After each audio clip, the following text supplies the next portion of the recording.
ಈಗ ಸಿನಿಮಾ ನೋಡಿದಾಗ ನನಗೇನಪ್ಪ ಅನಿಸ್ತು ಅಂದರೆ ಇವರು ನನ್ನ ಯೋಚನೆಯನ್ನು ಕದ್ಬಿಟ್ಟಿದ್ರಲ್ಲ ಅನಿಸುತ್ತೆ. ಮನುಷ್ಯ ಸೃಷ್ಟಿ ಮಾಡಿದ ದೇವರನ್ನು ನಂಬುವುದಿಲ್ಲ.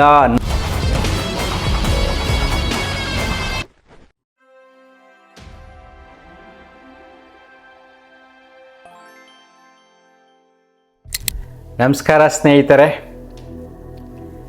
ಈ ದಿನ ಯೋಗ ಮಾಸ್ಟ್ರು ಸಿನಿಮಾ ಬಗ್ಗೆ ಮಾತಾಡ್ತಿದ್ದಾರೆ.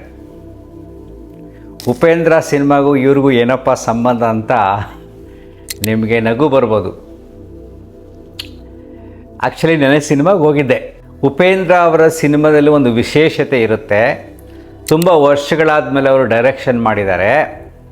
ಚಿಂತನೆ ಹೇಗಿದೆ, ಪಾಪ ಅವ್ರಿಗೆ ತುಂಬ ಸಾಮಾಜಿಕ ಕಳಕಳಿ ಇದೆ. ಪ್ರಜಾಕೀಯ ಪಕ್ಷವನ್ನು ಕೂಡ ಕಟ್ಟಿದ್ರು. ಆದ್ದರಿಂದ ಏನೇನೋ ಆಯಿತು, ಇರಲಿ, ಅದು ಬೇರೆ ವಿಷಯ.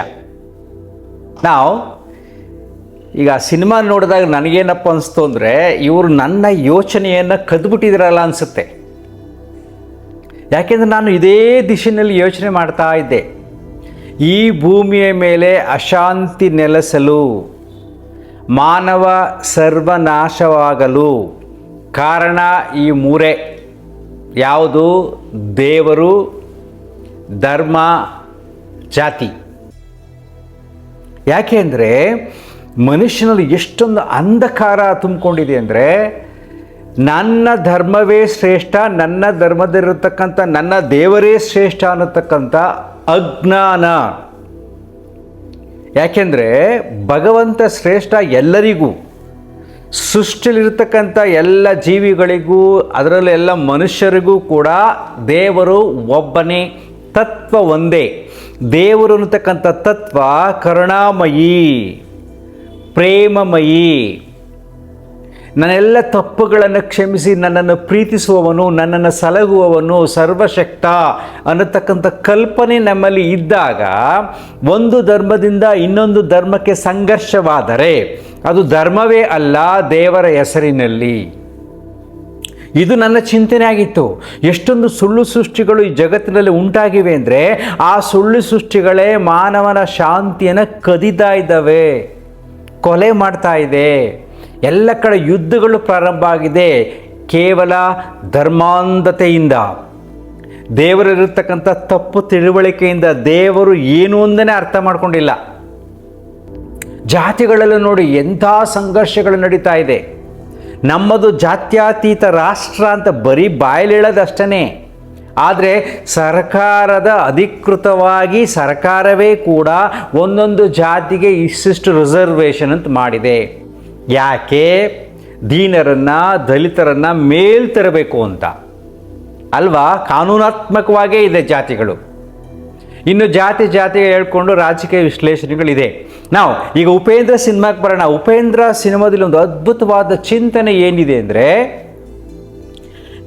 ಮನುಷ್ಯನ ಮನಸ್ಸು ಬೇರೆ ಬೇರೆ ವಿಷಯಗಳಲ್ಲಿ ತಲ್ಲೀನವಾಗಿ ತನ್ನತನವನ್ನು ಕಳ್ಕೋತಾ ಇದೆ. ತನ್ನತನವನ್ನು ಕಳ್ಕೊಂಡು ಆ ವಾಸ್ತವ ಸತ್ಯವನ್ನು ಸ್ವೀಕಾರ ಮಾಡದೆ ಸತ್ಯ ಸಾವಿಗೀಡಾಗತ್ತೆ. ನೋಡಿ, ಸತ್ಯ ಸಾವಿಗೀಡಾಗತ್ತೆ. ಯಾವ ಸತ್ಯ? ಪ್ರೀತಿ, ಪ್ರೇಮ, ಮಮತೆ, ಕರುಣೆ ಎಲ್ಲವನ್ನಿರ್ತಕ್ಕಂಥ ಸತ್ಯ ಸಾವಿಗೀಡಾಗುತ್ತೆ. ಒಂದು ಅದ್ಭುತವಾದ ಒಂದು ಡೈಲಾಗ್ ಹೇಳ್ತಾರೆ, ಲಾಸ್ಟಲ್ಲಿ ಬರುತ್ತೆ, ಅದು ಕ್ಲೈಮ್ಯಾಕ್ಸ್ ಹತ್ರ ಬರಬೇಕಾದಾಗ ಹೇಳ್ತಾರೆ, ನಾನು ಮನುಷ್ಯ ಸೃಷ್ಟಿ ಮಾಡಿದ ದೇವರನ್ನು ನಂಬುವುದಿಲ್ಲ, ನನ್ನನ್ನು ಸೃಷ್ಟಿ ಮಾಡಿದ ದೇವರನ್ನು ನಂಬುತ್ತೇನೆ. ಎಷ್ಟು ಚೆನ್ನಾಗಿದೆ ನೋಡಿ ಆ ಡೈಲಾಗು. ಮನುಷ್ಯ ಸೃಷ್ಟಿ ಮಾಡಿದ ದೇವರುಗಳಲ್ಲಿ ಭೇದ ಭಾವಗಳಿದೆ, ಮೋಸ ವಂಚನೆಗಳಿದೆ, ನಾನಾ ತಂತ್ರ ಕುತಂತ್ರಗಳಿದೆ. ಅದು ನನ್ನನ್ನು ಸೃಷ್ಟಿ ಮಾಡಿದ ದೇವರನ್ನು ನಂಬ್ತೀನಿ ಅಂತಾರೆ. ಆಗ ಅಲ್ಲೊಂದು ಏನೊಂದು ಶೀಟ್ ಹಾಕಿರ್ತಾರೆ, ಬೇರೆ ಬೇರೆ ಧರ್ಮಗಳ ಸಿಂಬಲ್ ಇರ್ತಕ್ಕಂಥದ್ದನ್ನು, ಅದ್ರ ಮೇಲೆ ನಡೆಯೋಕ್ಕೆ ಹೋಗ್ತಾರೆ. ತುಳಿತೀನಿ ಅಂತ ಹೋದಾಗ ಒಡೆದು ಸಾಯಿಸ್ಬಿಡ್ತಾರೆ, ಸತ್ಯವನ್ನು ಸಾಯಿಸ್ತಾರೆ. ಸತ್ಯದ ಜೊತೆಯಲ್ಲಿ ಸಿಂಬಾಲಿಕ್ ಆಗಿರ್ತಕ್ಕಂಥ ಪ್ರೀತಿಯೂ ಕೂಡ ಸತ್ತೋಗುತ್ತೆ. ಸೊ ಆ ಸಿನಿಮಾದಲ್ಲಿ ಕಲ್ಕಿ ಅವತಾರ, ನಾವೇನು ಕಲ್ಕಿಯ ಕಲ್ಪನೆ ಇದೆಯೋ, ಇಲ್ಲಿರ್ತಕ್ಕಂಥ ಸಮಾಜದಲ್ಲಿರ್ತಕ್ಕಂಥ ಎಲ್ಲ ದುಷ್ಟರನ್ನು ಸಂಹಾರ ಮಾಡಿ ಸತ್ಯಯುಗವನ್ನು ಪ್ರಾರಂಭ ಆಗುತ್ತೆ ಅನ್ನತಕ್ಕಂಥ ಒಂದು ಕಲ್ಪನೆ ನಮ್ಮಲ್ಲಿದೆ. ಅದನ್ನೇ ಉಪಯೋಗಿಸ್ಕೊಂಡು ಕೆಲವರು ಕಲ್ಕಿ ಅವತಾರ ಅಂದ್ಕೊಂಡು ನಾನಾ ಡ್ರಾಮಾ ಮಾಡಿಕೊಂಡು ಹಣ ಮಾಡಿಕೊಂಡು ಮಜವಾಗಿದ್ದಾರೆ. ಅದು ಬೇರೆ, ಅದು ವಾಸ್ತವ ಸತ್ಯ. ಕಲ್ಕಿ ಭಗವಾನ್ ಅಂತ ಹೆಸರಿಟ್ಕೊಂಡೇ ಕೂಡ ಕೆಲವಾರು ಸಂಸ್ಥೆಗಳು ನಡೀತಾ ಇವೆ, ಅದು ವಿಷಯ ಬೇರೆ. ನಾವು ಇಲ್ಲಿ ಉಪೇಂದ್ರ ಅವರು ಕಲ್ಕಿನ ನೆಗೆಟಿವ್ ಶೇಡಲ್ಲಿ ತಗೊಂಡ್ಬಂದಿದ್ದಾರೆ.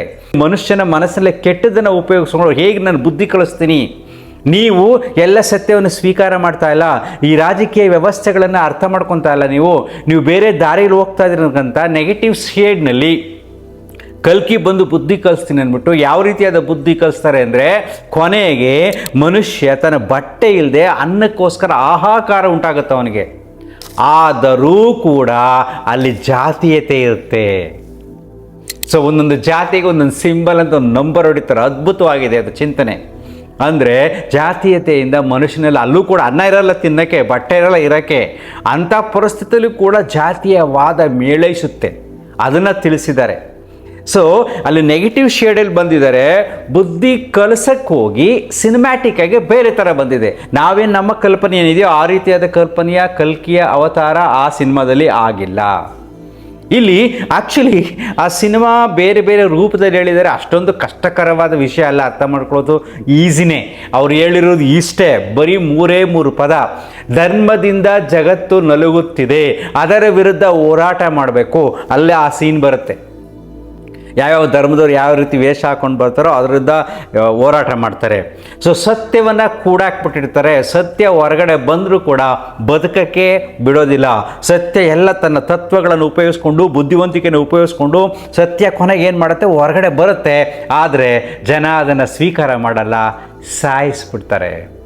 ಸೊ ಈ ಅಂಧಕಾರಗಳು, ದೇವರು, ಧರ್ಮ, ಜಾತಿ ಸಂಕೋಲೆಗಳಿಂದ ಈ ಜಗತ್ತು ನಲುಗ್ತಾ ಇದೆ ಅಂತ ತುಂಬ ವರ್ಷಗಳಿಂದ ನಾನು ಫೇಸ್ಬುಕ್ಕಲ್ಲಿ ಪೋಸ್ಟ್ ಮಾಡಿದ್ದೆ. ಇದ್ರ ಬಗ್ಗೆ ನಾನು ವಿಚಾರ ಮಾಡಿದ್ದೆ. ಈಗಲೂ ಕೂಡ ಈ ಜಗತ್ತಿನಲ್ಲಿ ಅಶಾಂತಿ ತುಂಬಿರೋದೇ ಈ 3ರಿಂದ. ಧರ್ಮಾಂಧತೆಯಿಂದ. ಎಲ್ಲೆಲ್ಲಿ ನನ್ನ ಧರ್ಮ ಶ್ರೇಷ್ಠ ಅಂತಾರೋ ಆ ಧರ್ಮದಲ್ಲಿ ದೇವರು ಇರುವುದಿಲ್ಲ ಅಲ್ವಾ? ಎಷ್ಟು ಚೆನ್ನಾಗಿದೆ, ಅಬ್ಸರ್ವ್ ಮಾಡಿ ನೋಡಿ ನೀವು. ನನ್ನ ಧರ್ಮವೇ ಶ್ರೇಷ್ಠ, ನನ್ನ ದೇವರೇ ಶ್ರೇಷ್ಠ ಅಂದರೆ ಅವನಿಗೆ ದೇವರ ಬಗ್ಗೆ ಗೊತ್ತಿಲ್ಲ, ಧರ್ಮದ ಬಗ್ಗೆ ಗೊತ್ತಿಲ್ಲ ಅಂತ ಅರ್ಥ. ಯಾವುದೇ ಧರ್ಮವೂ ಕೂಡ, ಯಾವುದೇ ದೇವರು ಕೂಡ ತಾನು ಸೃಷ್ಟಿ ಮಾಡಿದ ಮಕ್ಕಳನ್ನು ಭೇದಗಳಿಂದ ನೋಡಿ ಅವರನ್ನು ಕೊಲೆ ಮಾಡುವಂಥ, ಅವರನ್ನು ಸಾಯಿಸುವಂಥ ಯಾವ ಧರ್ಮವೂ ದೇವರು ಹೇಳುವುದಿಲ್ಲ. ಎಲ್ಲ ಧರ್ಮಗಳು ಸಾರುವುದು ಅಧರ್ಮವನ್ನು, ಅನ್ಯಾಯ ಮಾಡಿದವರನ್ನು ಸಂಹರಿಸು ಅಂತ ಹೇಳುತ್ತೆ. ಸುಮ್ಮನೆ ನನಗೋಸ್ಕರ ಸಂಹಾರ ಮಾಡು, ನನ್ನ ಉದ್ಧಾರ ಮಾಡೋಕ್ಕೋಸ್ಕರ ಸಂಹಾರ ಮಾಡು, ನನ್ನ ಧರ್ಮ ರಕ್ಷಣೆಗೋಸ್ಕರ ಸಂಹಾರ ಮಾಡು ಅಂತ ಹೇಳಲ್ಲ. ನೀನು ಮಾಡ್ತಕ್ಕಂಥ ಧರ್ಮದಲ್ಲಿ ಮಾನವ ಧರ್ಮ ಏನಿರುತ್ತೋ ಆ ವಾಸ್ತವ ಧರ್ಮ, ಸತ್ಯ, ಪ್ರೀತಿ, ಮಮತೆ, ಕರುಣೆ, ವಾತ್ಸಲ್ಯ ಏನಿರುತ್ತೋ ಅದನ್ನು ಯಾರು ಹಾಳು ಮಾಡ್ತಾರೋ ಅವರು ಅಧರ್ಮಿಗಳು. ಅವರನ್ನು ಸಂಹರಿಸಿ ಒಂದು ಸತ್ಯವನ್ನು ನೀನು ಕಾಪಾಡು, ಪ್ರೇಮವನ್ನು ಕಾಪಾಡು, ಪ್ರೀತಿಯನ್ನು ಕಾಪಾಡು ಅಂತ ಧರ್ಮಗಳ ಸಾರವಾಗಿದೆ ಹೊರತು ದೇವರಿಗೋಸ್ಕರ ಬೇರೆಯನ್ನು ಸಂಹಾರ ಮಾಡು ಅಂದರೆ ಅದು ಧರ್ಮವಲ್ಲ. ಅವರು ರಾಕ್ಷಸರು. ಯು ಸಿ, ಈ ಚಿಂತನೆಯಲ್ಲಿ ಆ ಸಿನಿಮ್ಯಾಟಿಕ್ಕಾಗಿ ಅವ್ರು ತೆಗೆದಿದ್ದಾರೆ. ಅದಕ್ಕೋಸ್ಕರ ನಾನು ಅದ್ರ ಬಗ್ಗೆ 1-2-3 ಮಾತಾಡಿದೆ. ಯೋಚನೆ ಮಾಡಿ ನೋಡಿ, ನಮ್ಮ ಈ ಭೂಮಿಯ ಮೇಲೆ ಮಾನವರು ಸುಖವಾಗಿ ಬದುಕಬೇಕು ಅಂದರೆ ಧರ್ಮಾತೀತವಾಗಿ ನಾವು ಬದುಕಬೇಕು. ಈ ಸಿನಿಮಾದಲ್ಲಿ ಒಂದು ಇಂಪಾರ್ಟೆಂಟ್ ವಿಷಯ, ಆ್ಯಕ್ಚುಲಿ ಎಲ್ಲ ಸಿನಿಮಾದಲ್ಲಿ ಉಪೇಂದ್ರ ಹೇಳ್ತಾ ಇರ್ತಾರೆ, ರಾಜಕೀಯ ವಿಶ್ಲೇಷಣೆ ಮಾಡಬೇಕಾದಾಗ ನಮ್ಮ ಸಮಾಜವನ್ನು ಹಾಳು ಮಾಡ್ತಾ ಇರೋದೇ ರಾಜಕೀಯ. ಅದಕ್ಕೆ ಪಾಪ ಅವ್ರು ಪ್ರಜಾಕೀಯ ಅಂತ ತಂದಿದ್ರು. ಇಲ್ಲಿ ನೋಡಿ, ಪ್ರಕೃತಿಯನ್ನು ಲೂಟಿ ಮಾಡ್ತಾ ಇರ್ತಕ್ಕಂಥವರೇ ಜಾಸ್ತಿ ರಾಜಕಾರಣಿಗಳು. ಮನುಷ್ಯನ ಮನಸ್ಸುಗಳಲ್ಲಿ ನಾನಾ ಭೇದಗಳನ್ನು ಸೃಷ್ಟಿಸಿ ಅವರನ್ನು ಮೋಹಗೊಳಿಸಿ ತಾವು ಅಧಿಕಾರವನ್ನು ಮಾಡಿ ಅಧಿಕಾರಕ್ಕೆ ಬೆಲೆ ಜಾಸ್ತಿ, ಈ ಸಮಾಜವನ್ನು ಹೇಗೆ ಹಾಳು ಮಾಡ್ತಾ ಇದ್ದಾರೆ ಅನ್ನೋ ರಾಜಕೀಯ ವಿಶ್ಲೇಷಣೆ ಕೂಡ ಈ ಸಿನಿಮಾದಲ್ಲಿ ಬರುತ್ತೆ. ಸಹಜವಾಗಿ ಇದೆಲ್ಲ ಎಲ್ಲ ಸಿನಿಮಾಗಳಲ್ಲೂ ಬಂದಿದೆ. ಬಟ್ ಈಗಲೂ ಕೂಡ ನಮ್ಮ ವ್ಯವಸ್ಥೆಯಲ್ಲಿ ಜನರು ಜಾಗೃತವಾಗಿಲ್ಲ. ನಾವು ಸರಳವಾಗಿ ರಾಜಕಾರಣಿಗಳನ್ನು ಬೈದು ಬಿಡ್ತೀವಿ, ಅವನು ಸರಿ ಇಲ್ಲ, ಇವನು ಸರಿ ಇಲ್ಲ ಅಂತ. ಆ್ಯಕ್ಚುಲಿ ಮೊದಲು ಜನಗಳೇ ಸರಿ ಇಲ್ಲ.